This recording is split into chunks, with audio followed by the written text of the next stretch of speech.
30 juin 1960, le jour de l'indépendance. Le roi parle longuement des colons, de Léopold II.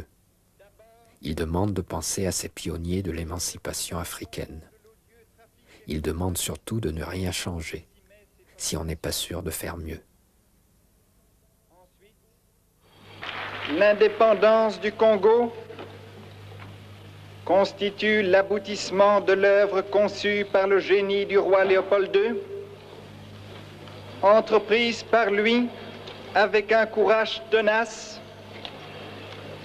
et continuée avec persévérance par la Belgique. Elle marque une heure décisive dans les destinées, non seulement du Congo lui-même, mais je n'hésite pas à l'affirmer, de l'Afrique tout entière. Le roi a parlé. Il a dit ce qu'il avait à dire. Puis, le président dit ce qu'il devait dire et remercie le roi. De l'autre côté de la tribune, quelqu'un fignole un discours non prévu au protocole. Il va dire ce qu'il ne faut pas dire. Combattants de l'indépendance, aujourd'hui victorieux, je vous salue au nom du gouvernement congolais. À vous tous, mes amis, qui avez lutté sans relâche à nos côtés, je vous demande de faire de ce 30 juillet 1960 une date illustre que vous garderez ineffaçablement gravée dans vos cœurs, une date dont vous enseignerez avec fierté la signification à vos enfants, pour que ceux-ci, à leur tour, fassent connaître à leurs fils et à leurs petits-fils l'histoire glorieuse de notre lutte pour la liberté.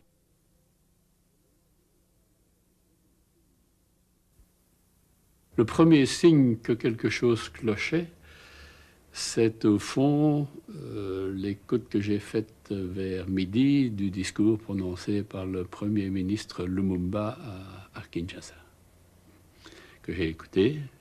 Et alors là, je me suis dit, là, il y a quelque chose qui n'est pas tout à fait dans le sens que l'on espérait. Les images ont été perdues. La voix est restée. Nous avons connu les ironies, les insultes, les coups que nous devions subir au matin, midi et soir, parce que nous étions des nègres. Qui oubliera qu'à un noir, on disait tu, non certes comme à un ami, mais parce que les vous honorables étaient réservés aux seuls blancs.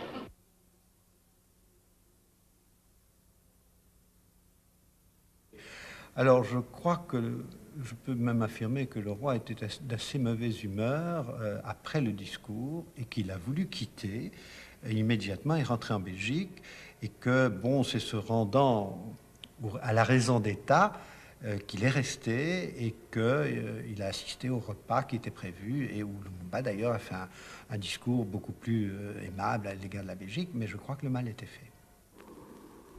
Nous y avons souffert dans notre corps, dans notre excès de l'oppression colonialiste. Nous vous le disons, tout cela est désormais fini.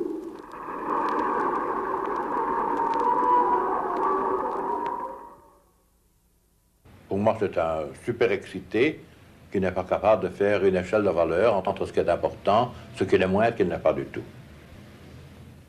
Juliana Lumumba, fille de Patrice Lumumba.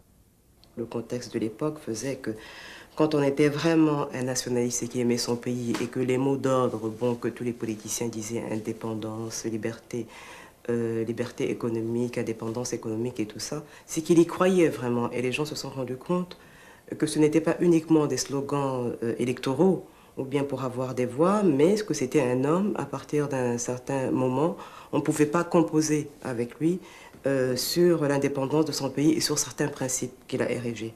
Et je pense que c'est pour cela qu'on a vu toute cette coalition, parce qu'il n'y avait pas que la presse, il y avait aussi l'Église, qui a été aussi très pugnace et très dure vis-à-vis de Patrice Lumumba aussi. Et même pour d'autres politiciens qui avaient aussi lancé des mêmes mots d'ordre, qui avaient dit aussi les mêmes choses, mais ils n'ont pas été attaqués de la même façon.